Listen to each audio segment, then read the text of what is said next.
नमस्कार दोस्तों, मैं आकाश आप सभी दोस्तों का स्वागत करता हूं आपके अपने चैनल डार्क हॉरर स्टोरीज पर।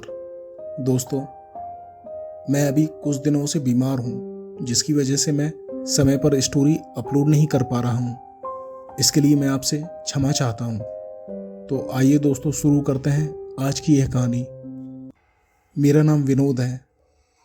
मैं राजस्थान का रहने वाला हूं और मैं आपको अपनी एक कहानी बताने जा रहा हूं। दोस्तों, आज से 20 साल पहले की बात है।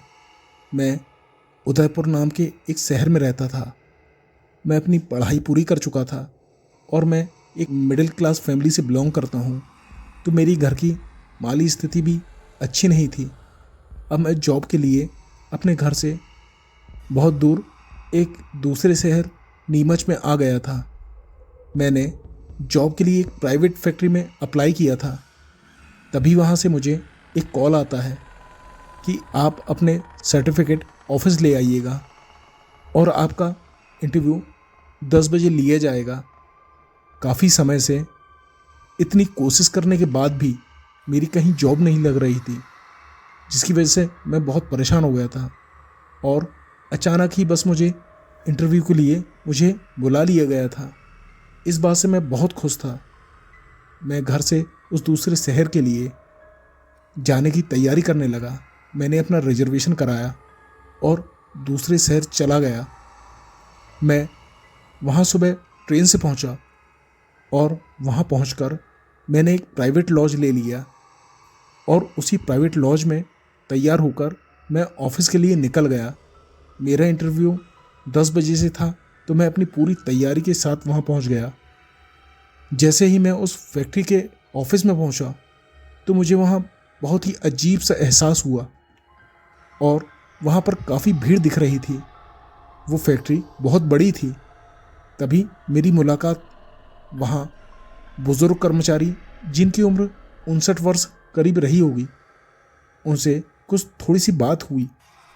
मैं बहुत उत्साहित था। इसी खुशी में मैं उनसे अपनी मन की बात कहने लगा। मैंने अपनी बात उस कर्मचारी से बोलने लगा। मैंने कहा, आज से 15 दिन पहले मुझे इस फैक्ट्री के बारे में पता चला था कि यहाँ वैकेंसी खाली है, तो मैंने यहाँ अप्लाई किया था और आज मेरा इंटरव्यू है। तब वह बुज़ुर्ग कर्मचारी मुझे बधाई देते हुए कहता है, आपका इस फैक्ट्री में स्वागत है। और तभी मुझे इंटरव्यू के लिए थोड़ा लेट हो रहा था, तो मैंने उनसे उनका नाम पूछकर आगे चला गया। अब मैं उस फैक्ट्री के ऑफिस में पहुंचा और देखा तो वहाँ मुश्किल से ही कुछ गिनती के 8 ही लोग होंगे जो आपस में कुछ बात कर रहे थे। पहले तो मैंने उनकी बातों पर ध्यान नहीं दिया, लेकिन तभी उनमें से एक व्यक्ति दूसरे व्यक्ति से कहता है, आप जानते हैं इस फैक्ट्री में इतने कम लोग क्यों हैं? और इतनी बड़ी फैक्ट्री है तो काफ़ी लोगों का इंटरव्यू होना चाहिए था, लेकिन सिर्फ हम 8 लोग। तभी दूसरा आदमी कहता है, मुझे इसके बारे में कुछ पता नहीं है। तभी वह व्यक्ति बोलता है, ये फैक्ट्री भूतिया है और यहाँ दिन के समय सभी काम करते हैं, लेकिन नाइट शिफ्ट में काम करने से लोग डरते हैं। कहते हैं इस फैक्ट्री के अंधेरे कोनों से कई डरावनी आवाज़ें आती हैं और यहाँ कई लोगों के लापता होने की खबरें भी आई हैं। क्योंकि मेरी आर्थिक स्थिति इतनी अच्छी नहीं थी, मुझे पैसों की बहुत ज़रूरत है, इसलिए मुझे इस फैक्ट्री में इंटरव्यू देने के लिए आना पड़ा। तभी दूसरा व्यक्ति बोलता है, मुझे इस बारे में कुछ पता नहीं था। तभी वह पहला व्यक्ति बोलता है, मुझे इस फैक्ट्री के बारे में भी पता नहीं था, लेकिन यहीं के एक कर्मचारी ने मुझे इस फैक्ट्री के बारे में बताया है और वो कहता है मेरी ज़्यादातर दिन की शिफ्ट ही होती है, इसलिए मुझे कोई परेशानी नहीं होती। जब ये सब बातें मैं सुन रहा था तो मेरे मन में भी बहुत सारे सवाल खड़े हो गए थे। लेकिन इतनी बड़ी फैक्ट्री है और यहाँ कोई भूत प्रेत होता होगा?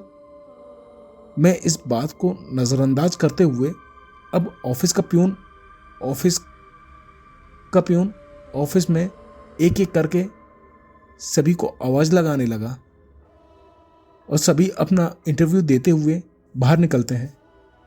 बाहर निकलते हुए ये सभी आपस में कुछ बात कर रहे थे।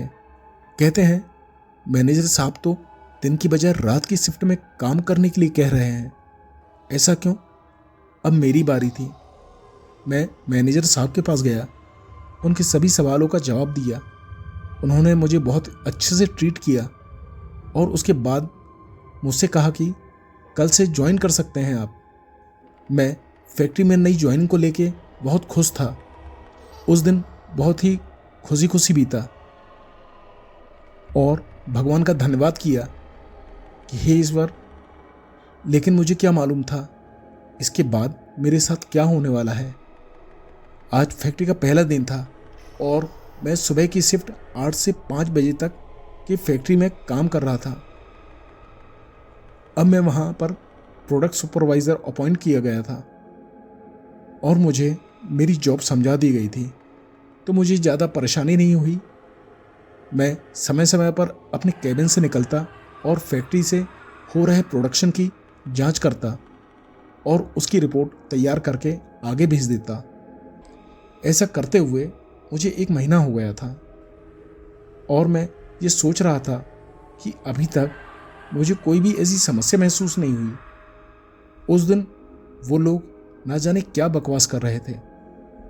मैं सुबह से फैक्ट्री में अपना काम कर रहा था, तभी मेरे पास मैनेजर साहब का कॉल आया और मैनेजर साहब कहते हैं अब 1 महीने तक के तुम्हें नाइट शिफ्ट में काम करना होगा। तभी मैंने मैनेजर साहब से कहा ओके सर, कोई प्रॉब्लम नहीं, मैं कर लूँगा। उसके बाद मैनेजर साहब फ़ोन रख देता है और जैसे ही वह फ़ोन रखता है तभी वहाँ उस फैक्ट्री का एक वर्कर मेरे पास आता है और कहता है क्या हुआ सर? तभी मैंने कहा मैनेजर साहब का कॉल आया था, उन्होंने मेरी नाइट शिफ्ट में ड्यूटी लगाई है। तभी वो वर्कर कहता है सर, नाइट शिफ्ट में आप थोड़ा सावधानी से काम कीजिएगा। वास्तव में रात के समय फैक्ट्री के दूसरी उस यूनिट में बहुत ही डरावना सा माहौल होता है और जो रात में काम करते हैं वे कई बातों का ध्यान रखते हैं। वो वर्कर कहता है एक बार प्रोडक्शन हाउस में पहुंचने के बाद आपको उस जगह से ज़्यादा दूर नहीं जाना है और रात के समय उस फैक्ट्री में ही एक और प्रोडक्शन हाउस यूनिट का एक कमरा है जिसमें कई मशीनें रखी हुई है। आप उस कमरे में मत जाइएगा क्योंकि यहाँ फैक्ट्री में काम करने वाले सभी लोग जानते हैं कि रात के समय उस कमरे में जाना ठीक नहीं है। जो भी व्यक्ति उस कमरे में जाता है तो वो वहाँ से जिंदा वापस नहीं लौटता। मैंने कहा क्या बकवास है, ऐसा कुछ नहीं होता। तभी मेरी तरफ देखते हुए कहता है नहीं सर, आप नहीं जानते। तभी वह खौफ से मेरी तरफ देखते हुए कहता है नहीं सर, आप नहीं जानते, आप अभी नए आए हैं, आपको इस जगह के बारे में ज़्यादा मालूम नहीं है। तभी उसे वर्कर को डांटते हुए उसे वहाँ से जाने के लिए कहा। अब वो वर्कर मुझे देखते हुए वहाँ से चला गया। उस समय तो मैंने उसकी बात पर ज़्यादा ध्यान नहीं दिया। अब मैं नाइट शिफ्ट में 7 बजे से सुबह 4 बजे तक काम कर रहा था। मैं लगातार प्रोडक्शन पर ध्यान दे रहा था और अपने काम में व्यस्त था। उस दिन मुझे कुछ समझ में नहीं आया, लेकिन जब दूसरी रात में काम कर रहा था तभी मेरे पास रात के करीब 12 बजे घर से फ़ोन आता है। फ़ोन पर मेरे पिताजी मुझसे पूछते हैं बेटा, तुमने समय पर खाना खाया होगा या नहीं? तभी मैंने कहा नहीं पिताजी, मैंने खाना समय पर खा लिया है और सब कुछ ठीक चल रहा है। यहाँ पर अब बिल्कुल भी आप फिक्र मत कीजिएगा। तभी बात करते हुए फैक्ट्री की उस यूनिट से प्रोडक्शन हाउस से दूसरे यूनिट के कमरे में की ओर टहलते हुए जाने लगा। टहलते टहलते फैक्ट्री के उस दूसरी यूनिट के पास पहुंच गया और अचानक ही मेरी नज़र उस दूसरे यूनिट के कमरे पर पड़ी जहां पर काफ़ी पुरानी मशीनें रखी हुई थी। वो कमरा बंद था और वहां पर एक कांच का दरवाज़ा लगा हुआ था, जिससे उस दरवाजे से मुझे वहां अंदर के हॉल में रखे हुए मशीनें दिखाई दे रही थी। मैंने सोचा काफ़ी समय से कमरा बंद है। तभी मैंने कॉल कट करके उस कांच से कमरे को देखने लगा। तभी मुझे पेशाब आई और मैं टॉयलेट करने के लिए वो बाथरूम चला गया। उसके बाद जैसे ही बाथरूम से मैं अपने प्रोडक्शन हाउस की यूनिट में जा रहा था, तभी रास्ते में वही दूसरा प्रोडक्शन हाउस पड़ता है। तो जाते हुए मेरी नज़र उसी दरवाजे पर पड़ी, तो मैंने देखा कि वह दरवाज़ा खुला हुआ है। तभी मैंने सोचा थोड़ी देर पहले तो ये दरवाज़ा बंद था और मेरे आने के बाद ये दरवाज़ा किसने खोला है। और यहाँ के लोग तो कहते हैं कि यहाँ भूत है। मैं जिज्ञासावश उस कमरे के हॉल की तरफ बढ़ा और वहाँ पहुँचकर मैंने उस कमरे की लाइट चालू की तो देखा कि वहाँ काफ़ी मशीनें रखी हुई थी। मैं उन मशीनों को देखने लगा और मैंने सोचा मशीनें तो काफ़ी अच्छी कंडीशन में हैं, तो इसे हम यूज़ क्यों नहीं करते। तभी मैं उन मशीनों को चेक करने लगा। बस मैं उन मशीनों को चेक कर ही रहा था, तभी मुझे कुछ अजीब सी हंसने की डरावनी आवाज़ सुनाई दी। मैं सोचने लगा भला इतनी रात में इस हॉल में मेरे सिवा कोई और नहीं है, तो फिर तो ये आवाज़ कहाँ से आ रही है।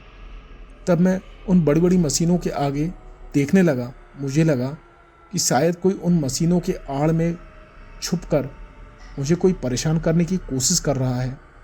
देखने के लिए मैं उन मशीनों के आगे जाकर देखने लगा। तभी उस मशीन में देखने लगा।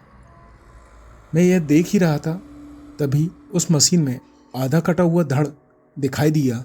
मैं उस धड़ को देखकर बहुत डर गया। जैसे ही जाने के लिए मुड़कर जाने लगा, तभी मैंने दोबारा वहाँ देखा तो वहाँ उस मशीन में कोई भी नहीं था। मैंने सोचा ये मेरा एक भ्रम होगा, तो मैं अपने आप को संभालते हुए दोबारा उन मशीनों के पास गया और उन मशीनों को देखने लगा।